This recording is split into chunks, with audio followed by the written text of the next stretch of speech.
The alarms had not even finished ringing when my mother gripped my wrist and told me the enemy fleet was 3 hours from our capital. I remember the shake in her fingers more than her words. 3 hours. That was all the time we had left before our homeworld would either survive or fall. I was Nora Vel, daughter of the ruling house of Ascara, and in 3 hours I was supposed to sign my name beside a stranger from a planet called Earth, a man I had never met, in a treaty that was the only thing standing between my people and total destruction. For 20 years my people had been fighting the Dren Assembly, a cold and endless empire that wanted our minds, our stars, and our silence. We had lost battle after battle. Our ships were old, our soldiers were tired. Every year the war took more of us, and gave nothing back. Then, 6 months earlier, something happened that no one expected.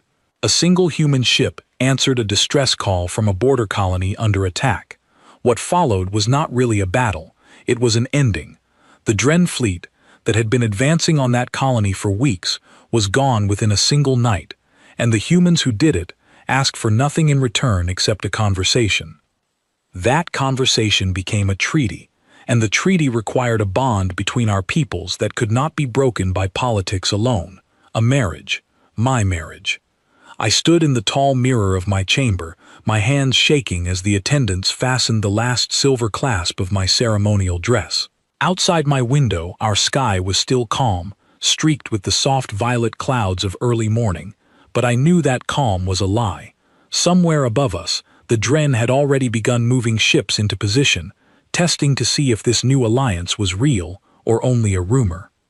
"You do not have to smile," my mother said quietly, standing behind me. "You only have to survive the day." I almost laughed. Survive the day. That had become the motto of our entire family for as long as I could remember. I had asked for information about the man I was to marry, and received almost nothing useful. His name was Ethan Cole. He held some military rank that our translators struggled to properly describe, something between a soldier and an officer, though no one could tell me exactly what he had done to earn it.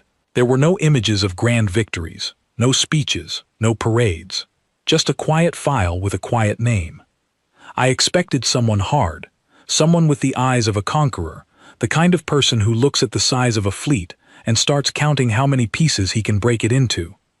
I had built an entire picture of him in my mind, a picture made of fear and second-hand stories, so that when I finally saw him standing at the far end of the ceremonial hall, I almost did not believe it was him. He was not tall in the way our warriors were tall. He did not stand with his chest out or his chin lifted like the officers of my own military did when cameras were near.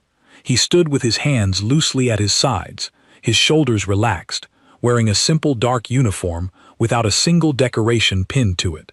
His hair was dark brown, cut short and practical. His eyes were a plain shade of gray-green, calm in a way that felt strange in a room full of nervous nobles and armed guards. He looked, more than anything, like someone waiting for a bus, not like someone about to be married into the middle of a war. "That is the man they say destroyed a Dren fleet in one night?" I heard one of my cousins whisper behind me, not quietly enough. "He looks like he forgot his own house key this morning." I did not answer, but privately, I agreed. I searched his face for any sign of the thing that had made an entire empire pause its war machine, and found nothing except patience.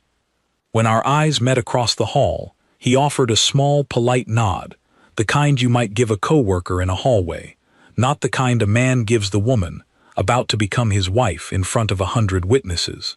The ceremony itself moved quickly, faster than I expected given how much it was supposed to matter. Words were spoken in both our languages.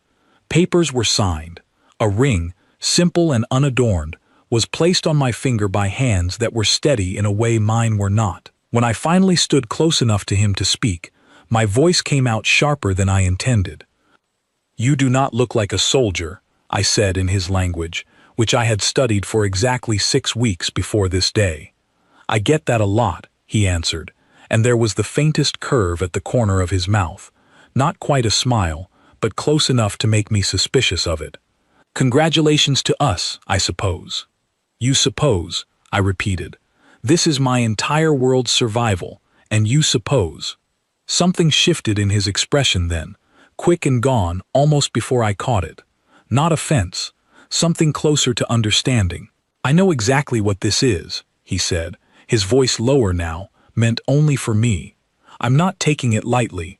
I just don't see the use in performing panic in front of a room full of people who are already frightened enough. I had no response to that. It was, unfortunately, a fair point. The reception afterward was a quiet, tense affair, full of careful smiles and careful distances. My father's advisors watched Ethan the way you watch an animal you are not sure is dangerous, circling but never approaching directly. The Askaran generals, proud men who had spent their lives in uniform, seemed almost offended by how unremarkable he appeared. I heard more than one voice mutter that the humans had sent us their least impressive soldier as some kind of insult, or worse, as a test to see how easily we could be provoked into breaking the treaty ourselves. I found myself watching him from across the room instead of joining the conversations meant for me. He did not drink much. He did not seek attention. At one point, a young server nearly dropped an entire tray of glass cups meant for the toast, and before anyone else in the room even registered the sound, his hand was already there, catching the tray at a perfectly balanced angle, saving every glass without spilling a drop. He set it gently back into the server's hands, said something quiet that made the young man's shoulders relax, and returned to his seat as if nothing had happened at all. It should have meant nothing, a simple reflex. And yet something about the speed of it, the total lack of hesitation, stayed with me the rest of the evening. Later, when the halls had emptied and the last of the guards had been dismissed from our new shared quarters, I sat across from him at a small table meant for two, neither of us speaking. The chamber they had prepared for us combined elements of both our cultures, awkwardly, the way new alliances often do. Askaran silk curtains hung beside a strange metal object he called a coffee machine, which he had apparently insisted on bringing personally, packed among only a handful of other belongings. "You did not bring much," I said, if only to break the silence. "Didn't need much," he replied, setting 2 cups down, one in front of me, though I had not asked for anything. "I move around a lot. You learn not to get attached to things." "Only things?" I asked, before I could stop myself. He looked up at me properly then, for the first time since the ceremony, and there was something almost gentle in the way he studied my face, as if trying to decide how honest to be. "People are different," he said finally. "I get attached to people just fine. Ask anyone who's served with me." "I would," I said, "except no one seems willing to tell me anything real about you. Only that you are important, and that I should not ask too many questions." "That sounds about right," he said, and there was no humor in it this time, only something quieter, almost tired. I studied him across the table, this ordinary-looking man who had somehow been chosen to marry the daughter of a desperate empire, and I felt the first small crack in the picture I had built of him. He was not what the stories promised. He was not a monster wearing the shape of a man, the way some of my people whispered. But he was also, I was beginning to suspect, not simply what he appeared to be either. Outside our window, the violet clouds of Askara had turned to deep night, dotted with the distant lights of orbital defense platforms that had done little to protect us in 20 years of war. Somewhere beyond that darkness, the Dren fleet was still moving, still calculating whether this new alliance was strength or bluff. I did not know it then, sitting across from a quiet man who apologized for taking up too much space at the table, who thanked the servers by name, who seemed embarrassed by the ceremony held in his honor, that I had just married the single most consequential being in our entire sector of space. I only knew that something about his stillness did not match the weight everyone else placed on his name, and that mismatch unsettled me more than any story of fire or ruin ever could have. "Get some rest," he said eventually, rising from the table and gathering the empty cups with the same careful, unhurried movements he used for everything. "Tomorrow's going to be a long day of meetings, and I have a feeling your generals still don't trust me." "They do not," I agreed. "Good," he said, surprising me. "Trust is something you earn, not something a treaty writes into existence." I'd be more worried if they trusted me already. He left for the adjoining room without another word, leaving me alone with the ring on my finger and a growing, uneasy curiosity about the man wearing the same ring across the hall. I told myself it was simply the exhaustion of the day, the shock of everything happening at once, the strange sight of my entire life rearranged in a single ceremony. But some quiet part of me, the part that had survived 20 years of war by learning to read danger before it announced itself, understood that the calm surrounding Ethan Cole was not the calm of an ordinary man. It was the calm of something that had already seen the worst the universe had to offer, and simply decided it no longer needed to raise its voice about it. The first month of my marriage taught me more about fear than 20 years of war ever had, though it was not the kind of fear I expected. I had prepared myself for danger from outside, for Dren's ships crossing our border, for the treaty collapsing under its own weight. What I was not prepared for was the quiet, constant unease of simply living beside a man I did not understand. Ethan kept a schedule that seemed almost boring on the surface. He rose early, made his strange dark coffee, reviewed reports from both our militaries, and spent long hours in meetings with my father's advisors, meetings I was permitted to attend but rarely allowed to speak in. He was polite to everyone. He remembered the names of guards, servers, and clerks within days, something none of our own nobles bothered to do after years. He ate simply, slept little, and never once raised his voice, even when Askaran generals spoke to him with open contempt in their tone, if not their words. And yet, there were details that did not fit the picture of a man who was simply a diplomat wearing a uniform. I noticed them slowly, the way you notice a crack in a wall only after you have stared at it long enough. The first time an alarm sounded in the palace, a false alert triggered by a maintenance fault in one of the old defense towers, Ethan was already moving before the sound finished its first cycle. Not startled, not confused, already up, already positioned near the door, his body angled in a way that placed himself between me and the corridor, before the second note of the alarm had even played. When the all-clear came moments later, he simply exhaled, said something about outdated wiring, and returned to his coffee as if nothing had happened. I sat frozen for several minutes afterward, unable to explain to myself why the speed of that single motion had unsettled me more than the alarm itself. The second thing I noticed was smaller, easier to dismiss, except that dismissing it became harder each time it repeated. Askaran soldiers, hardened veterans who had survived decades of war, changed the way they stood whenever Ethan entered a room. It was subtle, a straightening of the spine, a lowering of the eyes, not from submission exactly, but from something closer to respect mixed with caution. I asked one of the younger officers about it once, a woman named Clara Whitfield who had been assigned as part of my personal guard and had grown comfortable enough with me to speak honestly. "It is not about rank," she told me quietly, glancing toward the hallway where Ethan had just passed. "It is about what the humans say about him among themselves when they think we cannot hear." "And what do they say?" I asked. Clara hesitated, choosing her words carefully. "They say his name, the way old soldiers say the names of battles they survived. Not with pride, with relief that it is over." I turned that thought over for days afterward, unable to fit it comfortably alongside the image of the man who apologized to the kitchen staff for coming in too late for a proper meal. The third thing, and the one that stayed with me longest, happened during a formal briefing regarding the treaty's border enforcement. A Dren delegate, a cold and calculating official named Kane Dresden, arrived under diplomatic protection to discuss terms of the ceasefire that had technically been in place since the humans first intervened. Kane Dresden was tall even by Dren standards, his presence filling the room with the particular arrogance of someone who had never once doubted his own superiority. He barely acknowledged me, he barely acknowledged my father, but when his eyes settled on Ethan, standing quietly near the back of the chamber, something in his posture changed. It was brief, almost too fast to notice, but I had spent my entire life reading the small movements of powerful men, and what I saw in Kane Dresden's face in that instant was unmistakable. It was fear.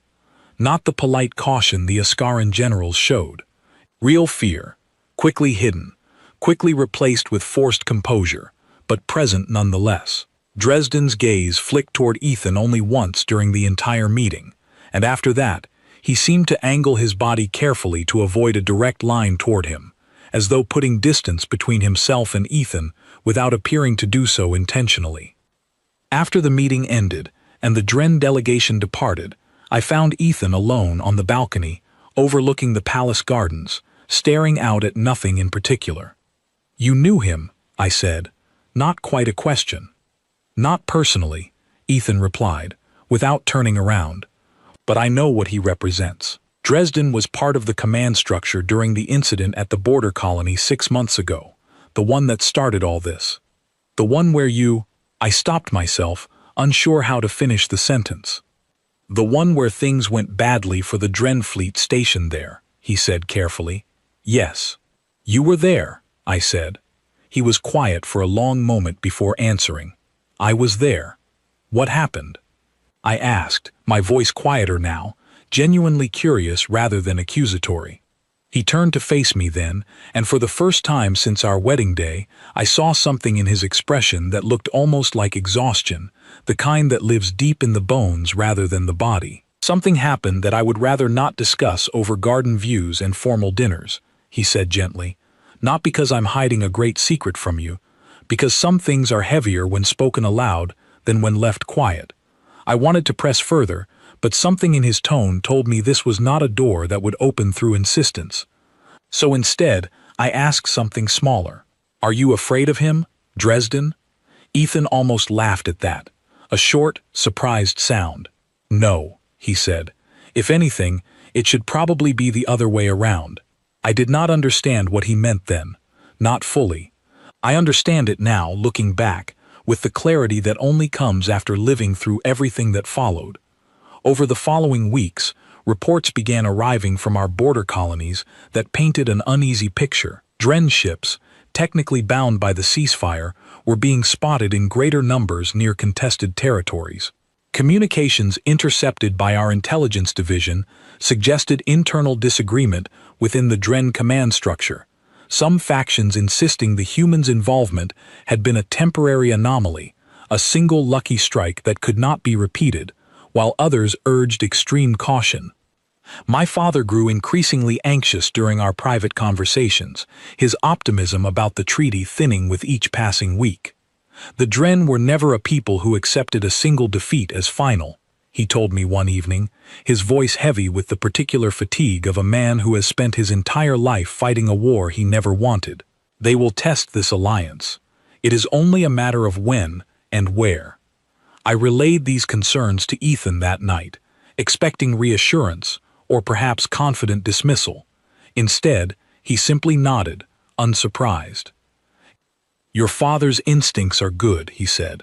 "The Dren will test us, probably here, since striking the heart of the alliance sends the clearest message to anyone else watching.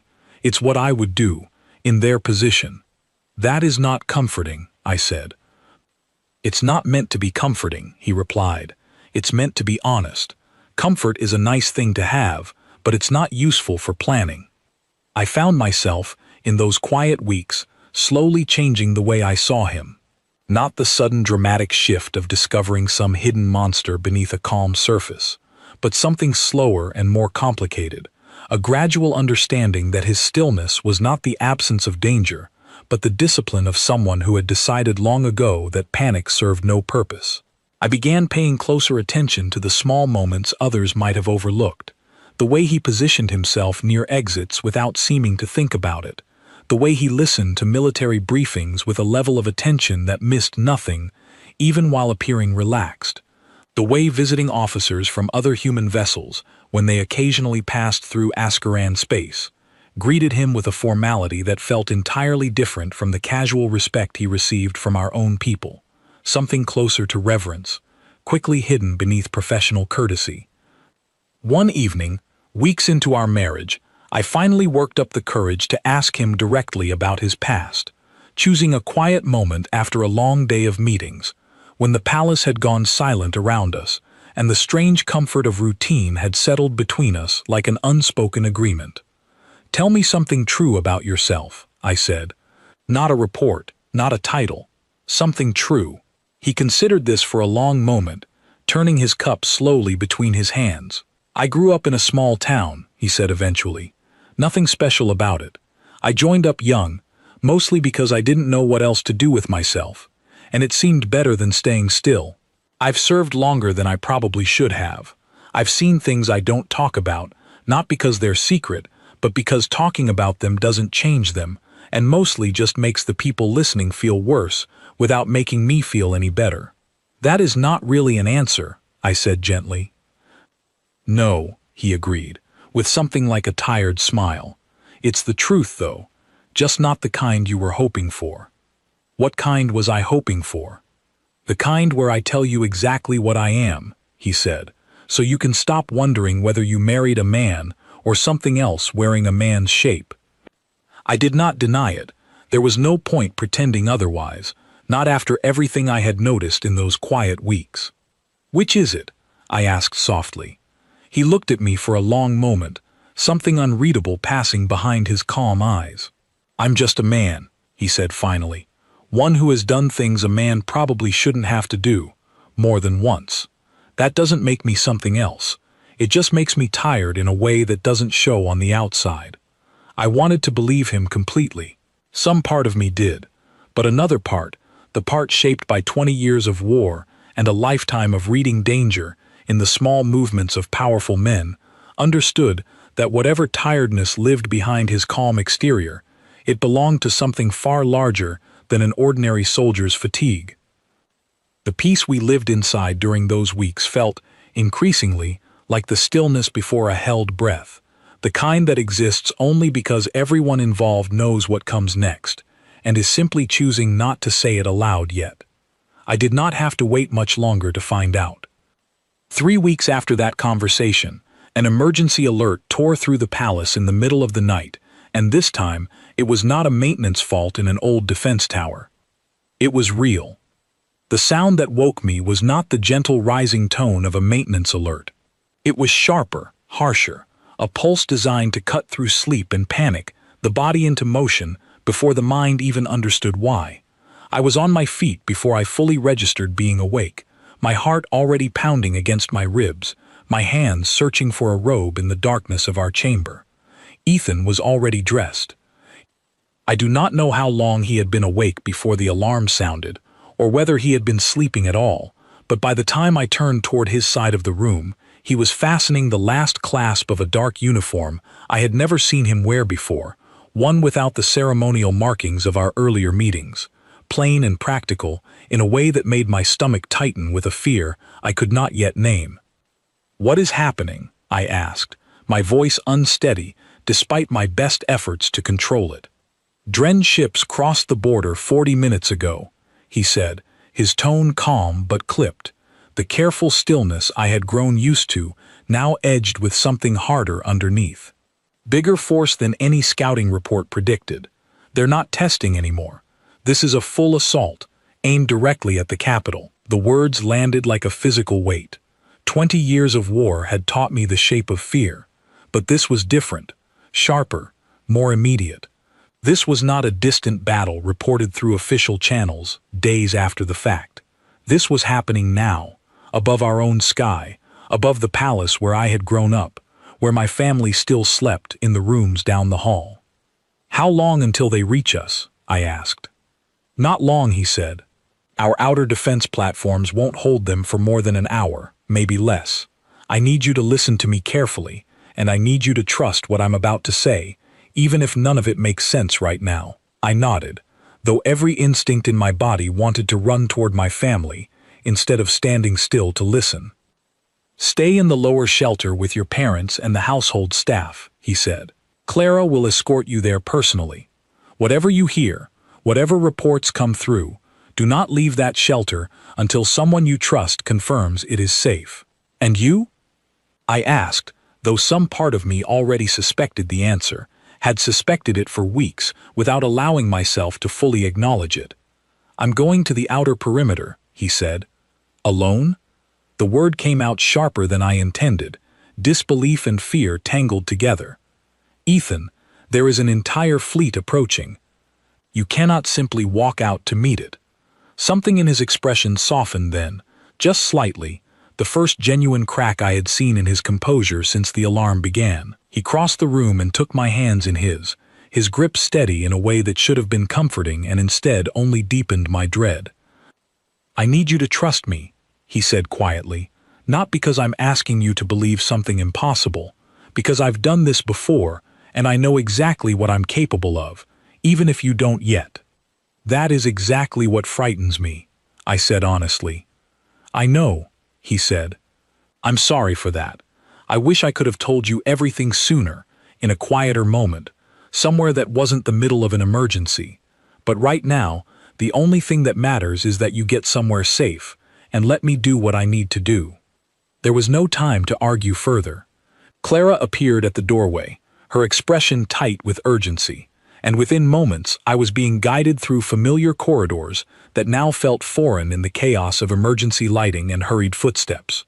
Household staff moved past us carrying children, elderly relatives, anything they could gather in the little time available. My father met us partway through the halls, his face pale beneath the harsh emergency lights, my mother close behind him, gripping his arm. "Where is he?" my father asked, meaning Ethan, his voice carrying an edge of something between hope and disbelief. "He is going to the perimeter," I said, the words feeling strange and unreal even as I spoke them. My father's expression shifted, something complicated passing behind his eyes, relief and worry tangled together in equal measure. "Then perhaps," he said slowly, "we have a chance after all." The lower shelter was a wide, reinforced chamber built generations earlier during an older war, its walls thick enough to withstand direct orbital strikes, though I had never truly believed we would need to test that claim. Dozens of household staff and extended family members crowded inside, their faces reflecting every shade of fear I felt in my own chest. Somewhere above us, through walls thick enough to muffle sound almost entirely, the first distant impacts began. The reports that filtered through the shelter's communication systems painted a picture worse than anything I had feared. The Dren fleet, led personally by Kane Dresden, had crossed the border with a force nearly triple the size of anything our intelligence had predicted, moving directly toward the capital with a speed and coordination that suggested they had been preparing this assault for months, waiting only for the right moment to strike. Our outer defense platforms, the same ones that had failed to protect us for 20 years of war, began falling within the first 20 minutes. I paced the length of the shelter, unable to sit still, unable to stop imagining the sky above us filled with enemy ships, unable to stop thinking about Ethan standing somewhere out there, alone, against a force that had already broken through defenses meant to hold for hours. "He told you to trust him," Clara said quietly, appearing at my side as I paced. "For what it is worth, my grandfather served with human forces during a joint training exercise years before this treaty existed. He told me once that the humans have a saying. They call certain individuals a one-man army. I did not understand what that meant until I saw the way our own soldiers speak of your husband." "A one-man army," I repeated, the phrase feeling strange in my mouth. "Against an entire fleet.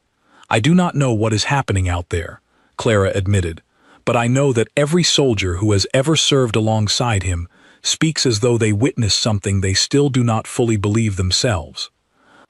The reports continued arriving in fragments, confused and contradictory at first, the kind of information that comes through chaos rather than clarity. Enemy ground forces had begun landing at multiple points around the capital's perimeter, an old tactic meant to overwhelm defenders through sheer numbers rather than precision.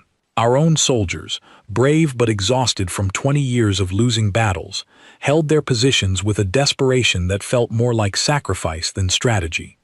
And then, perhaps 40 minutes after the ground assault began, the tone of the reports began to change. The first confused message came from a communications officer stationed near the northern perimeter, his voice tight with something between disbelief and hysteria as he described enemy formations breaking apart without clear cause, Armored vehicles disabled faster than any weapon our forces possessed could account for. Entire squads of Dren soldiers retreating in confusion from a single point on the battlefield that no one could properly identify. One position, the officer kept repeating, his voice crackling through the shelter's speakers. It is all coming from one position. I do not understand what I am seeing. My father gripped the edge of a nearby table, his knuckles white, his expression torn between desperate hope and disbelieving caution. "Confirm the position," he ordered into the comm system, his voice steadier than I expected given the moment. "Confirm immediately." The response, when it finally came, sent a wave of stunned silence through the entire shelter. "Confirmed," the officer said, his voice barely above a whisper now, as though he did not fully trust his own words. "The disruption is centered entirely on the human envoy. He is engaging the northern assault alone." Alone. The word settled into the room like something physical, heavy and impossible.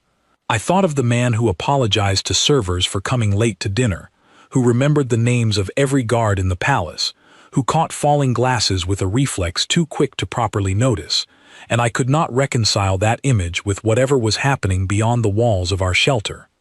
The reports continued arriving over the following hour, each one more difficult to fully process than the last. Enemy ground forces at the northern perimeter had been neutralized entirely within the first 20 minutes of engagement, an outcome that should have been operationally impossible against a force of that size. Armored support vehicles, heavily reinforced against conventional weapons, had been disabled through means our own engineers could not immediately explain. Entire units of experienced Dren soldiers, veterans of decades of warfare, had reportedly abandoned their positions and fled rather than continue engaging whatever they were facing. "They are surrendering," Clara said, reading updates from a secondary terminal near the shelter's communication array, her voice filled with something between awe and disbelief. "Entire units are laying down weapons and requesting immediate evacuation rather than continuing to engage." "Against one man?" my mother asked, her voice trembling slightly, the first sound she had made in nearly an hour. "Against one man," Clara confirmed quietly. I do not know how long I stood frozen near the shelter's reinforced doors, listening to reports that seemed increasingly impossible with each passing update, trying to reconcile the quiet, apologetic man I had grown to know over the past weeks with whatever force was currently reshaping the outcome of a battle that should have already been lost. Part of me wanted desperately to believe the reports were exaggerated, the product of panicked soldiers overwhelmed by the chaos of combat, seeing more than what was actually happening. But another part of me, the part that had noticed the speed of his reflexes weeks earlier, the fear in Kane Dresden's eyes during their brief meeting, the strange reverence in the way veteran soldiers straightened their posture whenever he entered a room, understood that these reports were not exaggeration. They were simply the truth finally becoming visible. The final and most significant update arrived nearly 2 hours after the initial alarm, delivered not through a nervous officer's shaking voice, but through my father's personal communication line, connected directly to the capital's central command. I watched his expression shift as he listened, watched the tension slowly drain from his shoulders, replaced by something that looked almost like disbelief mixed with profound relief. "The eastern and southern assault forces have withdrawn entirely," he said, lowering the communicator slowly, his voice carrying a weight I had not heard from him in years. "Kane Dresden has ordered a full retreat of all remaining Dren forces from Askaran space." "All of them?" I asked, needing to hear it confirmed directly. "All of them," my father repeated. "The assault has ended. We are, as of this moment, no longer under attack." The shelter erupted into a mixture of relieved sobbing, disbelieving laughter, and quiet prayers of gratitude, the collective release of tension that had been building since the first alarm tore through the night. I felt none of that relief settle properly into my own chest.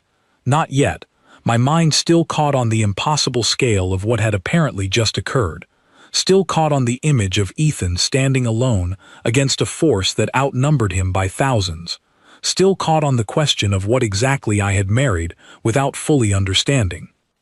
It was nearly dawn by the time Clara received confirmation that it was safe to leave the shelter, the emergency lighting finally giving way to the soft violet glow of early morning sunlight filtering through the palace's high windows. I walked through corridors still scattered with the remnants of the night's panic, servants and guards moving slowly, dazed expressions on every face I passed, until I reached the palace's main entrance, where a small crowd had already gathered.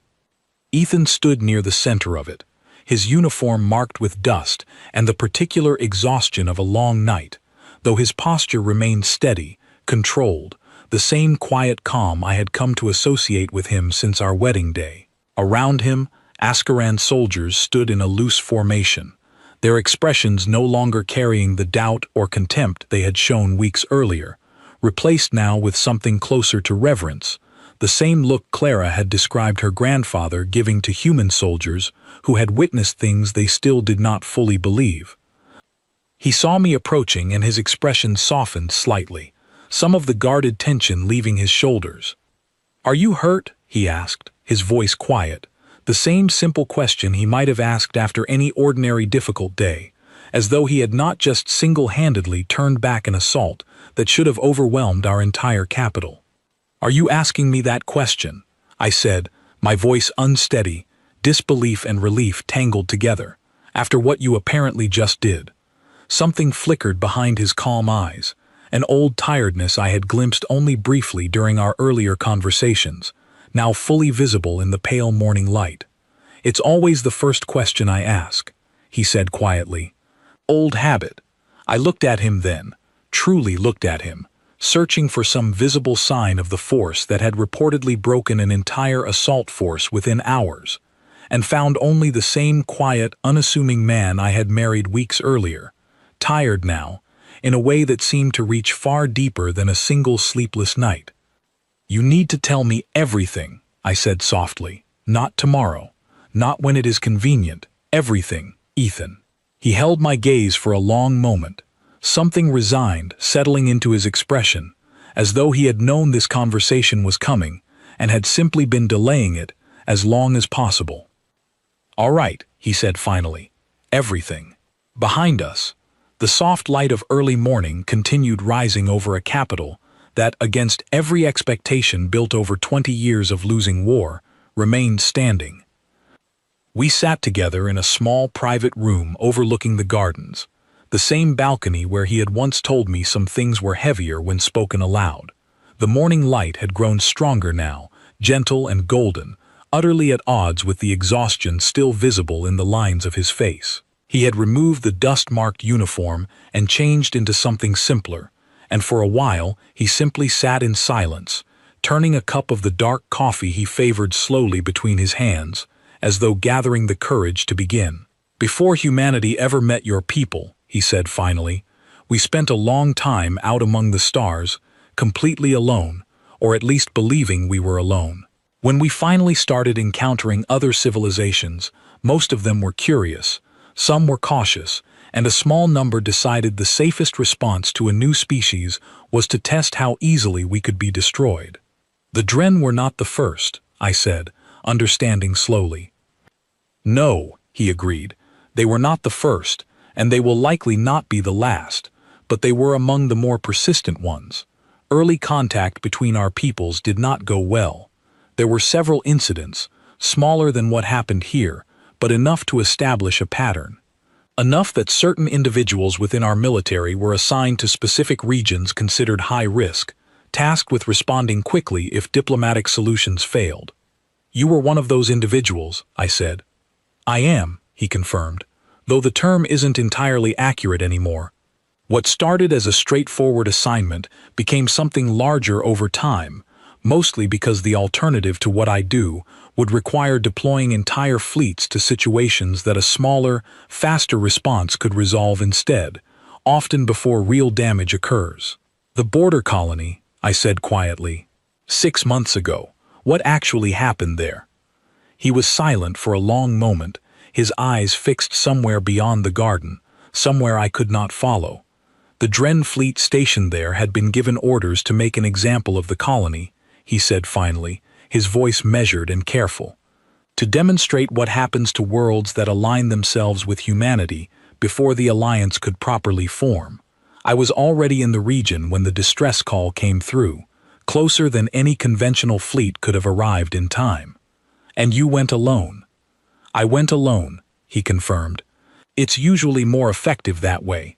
A single fast response causes less escalation than a full fleet arriving, which tends to be read as an act of war rather than a rescue.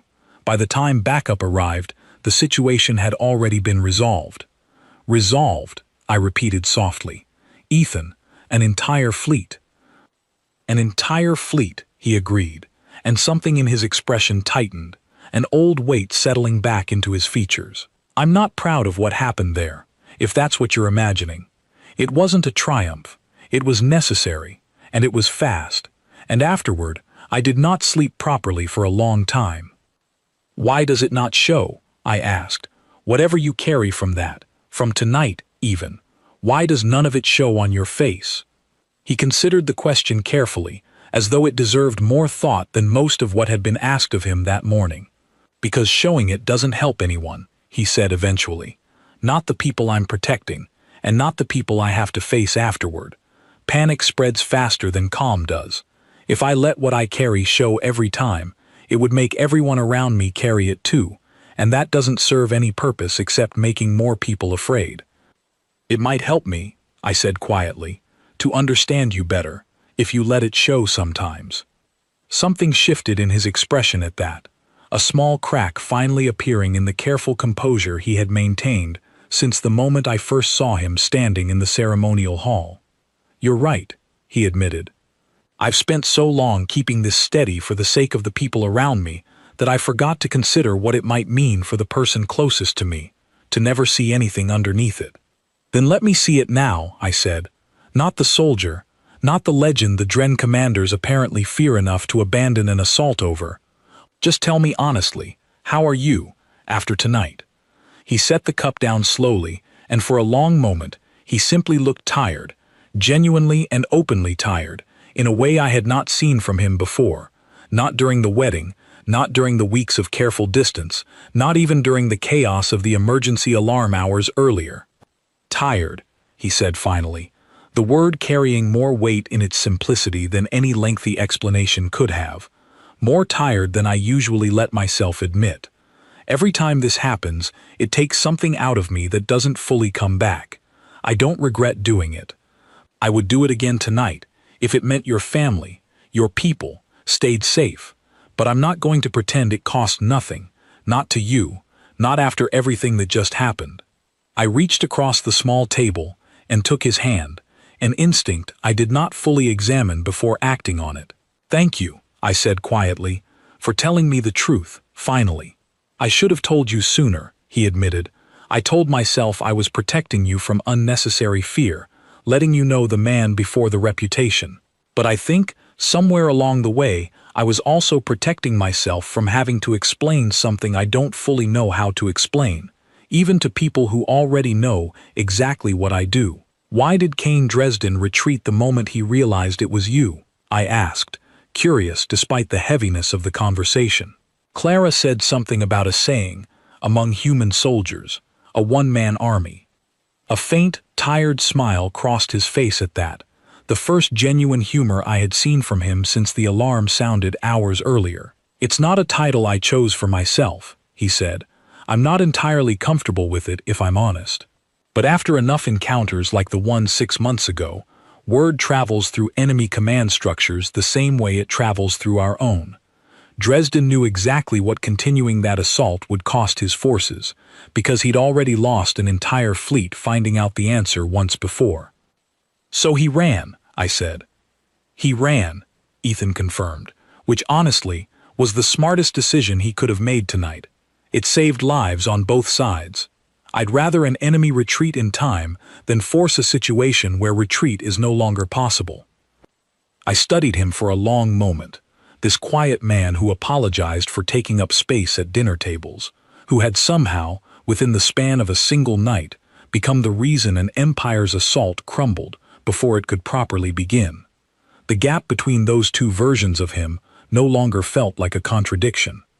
It felt, instead, like the same person, simply carrying more than what showed on the surface, choosing carefully when and to whom he revealed the weight underneath. "The soldiers look at you differently now," I said. "Even more than before. I saw it this morning, outside the palace." "They'll get used to it," he said. "Or they won't, and that's all right too. Reputation isn't something I've ever tried very hard to manage. It tends to take on a life of its own, regardless of what I actually want people to believe about me." "What do you want people to believe about you?" I asked. He considered this for a long time before answering, longer than any question that morning. "That I did what needed doing, without making it bigger than it had to be," he said finally. "That the people I protect get to keep living their lives without carrying the weight of what it costs to protect them. That's really all I've ever wanted from any of this." Outside, the garden had grown fully bright now, birds beginning their morning routines as though the previous night's chaos had never touched this quiet corner of the palace grounds. The contrast felt almost surreal, the peaceful, ordinary morning existing alongside the memory of reports describing an entire Dren assault force crumbling before dawn.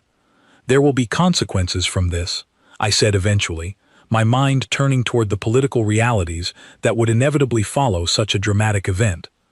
"The Dren Assembly will not simply accept this defeat quietly, and our own people, our own generals, will have questions about what exactly they witnessed tonight, questions that go beyond simple gratitude." "I know," Ethan said. "There always are consequences. Some will be difficult, some might even be dangerous, in different ways than tonight was, but we'll handle them as they come, together, rather than me trying to manage all of it alone, the way I've handled things in the past." "Together," I repeated, testing the weight of the word. "Together," he confirmed, meeting my eyes with a steadiness that felt different now than it had during our wedding day, less like careful composure maintained for the benefit of others, and more like an honest offering, freely given. I thought in that quiet morning after everything that had happened, about the woman I had been only weeks earlier, standing nervously in a ceremonial hall, marrying a stranger, for the sake of a treaty I barely understood, convinced I was sacrificing myself for a fragile peace that might not even hold. I had expected duty. I had expected distance. I had not expected to find, hidden beneath careful composure and quiet humility, someone capable of carrying an entire war on his shoulders, without ever making the people around him feel its true weight. "I have more questions," I admitted. "About everything, about what else you have not told me." "I imagine you do," he said, and there was warmth in it now, something that had not been present during our earlier, more guarded conversations. "I'll answer them, all of them. This time, it's long past due." And for the first time since our wedding day, sitting together in the quiet golden light of a morning that should never have arrived given the scale of what we had faced only hours earlier, I felt something shift between us that had nothing to do with treaties or politics or the desperate need for alliance.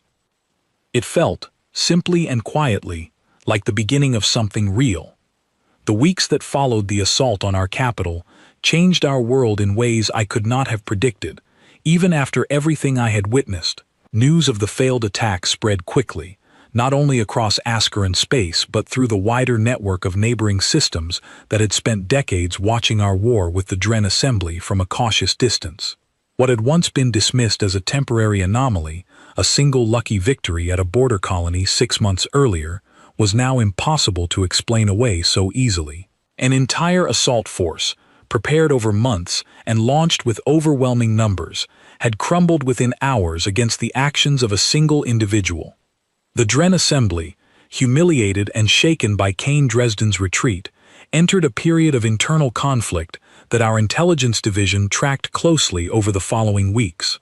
Reports suggested a fracture within their command structure, factions arguing bitterly over how to respond, whether to escalate further or seek genuine terms of peace, rather than the temporary ceasefire that had barely held before the failed assault.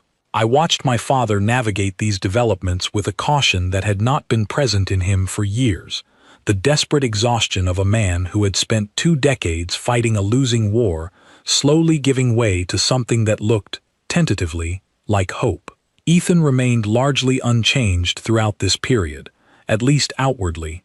He continued his quiet routines, his early mornings, his careful attention to the names and needs of everyone around him, as though the events of that night had simply been another difficult task completed rather than a turning point in an interstellar conflict. But I had learned to see past the careful composure by then, to notice the moments when exhaustion crept into the edges of his expression, the nights he slept less than usual, the quiet way he sometimes stared out at the garden for long minutes without speaking, carrying weight he no longer tried to hide from me, even if he still chose not to burden others with it. Our relationship, in those weeks, settled into something neither of us had expected on our wedding day. The distance that had defined our earliest days together slowly closed, replaced by an honesty that felt, at times, more valuable than anything the original treaty had promised.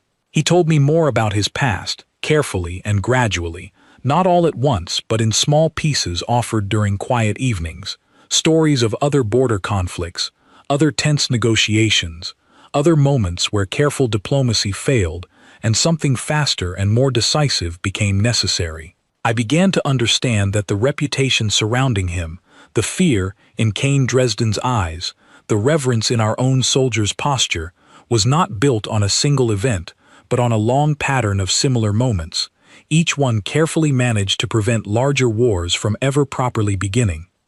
"How many times," I asked him one evening, several weeks after the assault, "has this happened? Situations like ours, like the border colony." "More than I'd like," he admitted. "Fewer than it could have been, if I hadn't been in position when they occurred." That's the calculation I try to hold on to, on the nights it gets difficult. Not how many times it happened, but how many times it didn't have to happen at all, because someone was already there before things escalated further. "Does it get easier?" I asked. "No," he said honestly. "It gets more familiar. That's not quite the same thing as easier. I've learned how to carry it better over the years, how to compartmentalize what needs setting aside until there's time to properly process it. But easier isn't really the word I'd use for any of it." I found, in those honest conversations, a growing respect for him that had nothing to do with the fear his reputation inspired in others, and everything to do with the quiet dignity of someone who carried an enormous weight without ever demanding recognition for it. He did not want parades. He did not seek the reverence our soldiers now offered him. He simply wanted, as he had told me that first golden morning after the assault, for the people he protected to continue living their lives without carrying the true cost of that protection themselves. 3 months after the failed assault, formal negotiations began between our alliance and a newly restructured Dren command, one that had emerged from their internal conflict, with a leadership faction genuinely interested in ending the war, rather than continuing an endless cycle of escalation that had already cost both sides more than either could afford. I attended these negotiations alongside my father and Ethan, my role shifting gradually from nervous new wife to something closer to an active participant in shaping the peace our marriage had originally been designed to secure. Kane Dresden, stripped of his previous command following the failed assault, appeared as part of the new negotiating delegation, a development that surprised me until Ethan explained that including him served a specific purpose. "He's a symbol now," Ethan told me, the evening before the first formal session. "Whether he wants to be or not, his presence tells every faction still uncertain about this peace that even their most experienced commander recognized when continued conflict was no longer sustainable. That carries weight in ways a purely diplomatic argument never could." During the negotiations themselves, I watched Kane Dresden interact with Ethan directly for the first time since their brief, tense encounter months earlier. The fear I had noticed then remained, though tempered now by something that looked almost like grudging respect, the particular relationship that sometimes forms between adversaries who have tested each other thoroughly enough to understand exactly what the other is capable of. "You could have destroyed my entire fleet that night," Dresden said, during a private moment between formal sessions, his translated voice carrying a careful neutrality that did not fully mask the weight of the admission. "Instead, you allowed retreat. I have wondered since then why you chose restraint, when total victory was clearly within your capability. Destroying your fleet wouldn't have ended anything, Ethan replied simply. It would have created a martyr's story for the next generation of Dren commanders to avenge. Letting you retreat, letting your own people see that continuing the assault was pointless rather than simply costly, that's what actually changes minds. Total victory is rarely as useful as people assume it will be. Dresden studied him for a long moment, something shifting behind his sharp eyes. A strange philosophy for someone capable of the alternative, he said finally. Maybe, Ethan acknowledged, but it's gotten better long-term results than the alternative ever has. I found myself, watching this exchange, understanding something more fully about the man I had married than any of our private conversations had fully conveyed. His restraint was not simply personal discipline, it was strategy, carefully considered and deliberately applied, the same careful calculation that had defined every choice I had watched him make since our wedding day. He was not simply powerful, he was thoughtful about how that power should be used, understanding that the absence of restraint often created more problems than it solved. The formal peace treaty was signed 6 months after the failed assault, in a ceremony far larger and more carefully attended than our own quiet wedding had been. Delegates from neighboring systems who had watched our conflict from cautious distance attended as witnesses, understanding that whatever precedent was set here would shape how they approached their own relationships with humanity going forward. My father stood at the center of the ceremony, his exhaustion finally beginning to lift after 20 years of carrying the weight of an unwinnable war, and beside him stood Ethan, quiet and unassuming as always, seemingly uninterested in the significant role he had played in bringing this moment into existence. I stood at my father's other side, representing both our peoples in a way that felt entirely different from the nervous, uncertain young woman who had signed her name to a marriage treaty months earlier without fully understanding what she was agreeing to. I had grown in those months into someone who understood the true weight of the alliance we represented, someone who no longer saw Ethan as a stranger, whose reputation frightened her, but as a partner whose quiet strength she had come to genuinely admire. "You look different than you did at our wedding," Ethan observed quietly, as we waited for the formal signing to begin. "I am different," I said. "I understand things now that I did not understand then. About you, about what this alliance actually means. About what it costs the people who maintain it, quietly, without ever asking for recognition. Good different, I hope," he said with a small, genuine smile that had become more common between us in recent months. "Good different," I confirmed, though I admit I did not expect any of this when I agreed to marry a stranger for the sake of my people's survival. "Neither did I," he admitted. "I've done difficult assignments before.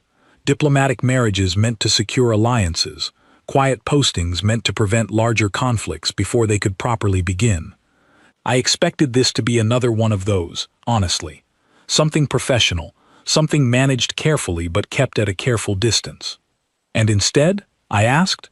He considered the question for a long moment, his eyes moving briefly toward the gathered delegates preparing for the formal ceremony, before returning to meet mine directly. "Instead, I found someone who asked real questions instead of accepting careful answers," he said. "Someone who noticed the small details others overlooked, who kept pushing until I finally told the truth instead of the comfortable version of it. That wasn't part of the assignment. That was something else entirely." I felt something warm settle in my chest at that admission, something that had nothing to do with treaties or alliances, and everything to do with the quiet, honest connection that had grown slowly between us since that first tense morning after the failed assault. The formal signing proceeded smoothly, delegates from both our peoples adding their names to a treaty that promised, for the first time in 20 years, a genuine and lasting peace, rather than a fragile ceasefire built on mutual exhaustion.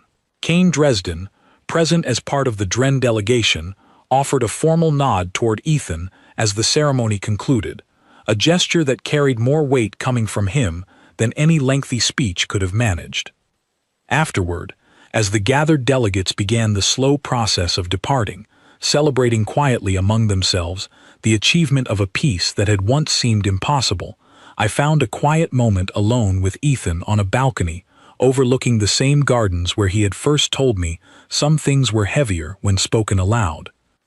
"I have been thinking," I said, "about the woman I was on our wedding day. Frightened, uncertain, convinced I was sacrificing myself for a treaty I barely understood, married to a stranger whose calm unsettled me more than any story of violence could have." "And now?" he asked. "Now I understand that the calm I found so unsettling was never emptiness," I said. "It was discipline, restraint, the careful choice of someone who had already seen enough to know exactly what mattered and what did not. I did not marry a monster wearing the shape of a man, the way some of my people feared. I married someone who carried an enormous weight quietly, so the people around him never had to carry it themselves." Ethan reached for my hand, his grip steady and warm in the fading evening light. "I never wanted you to fear me," he said quietly.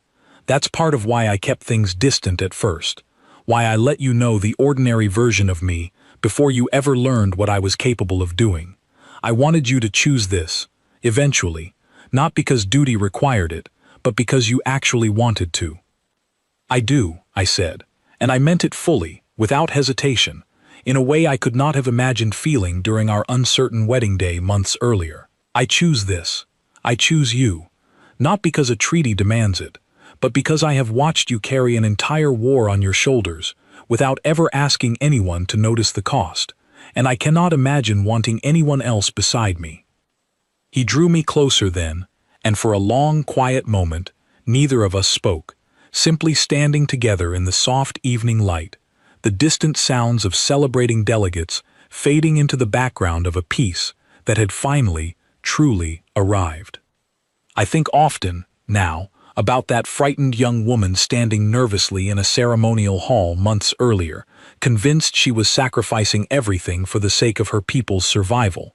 I wish I could tell her what I know now, that the quiet stranger she feared would turn out to be the gentlest partner she could have imagined, that the reputation which unsettled her would prove to be built not on cruelty, but on careful restraint, that the marriage meant only to secure a fragile peace would grow, slowly and honestly, into something she never expected to find. I married him to save my people from war. I never expected to fall in love with the reason wars end.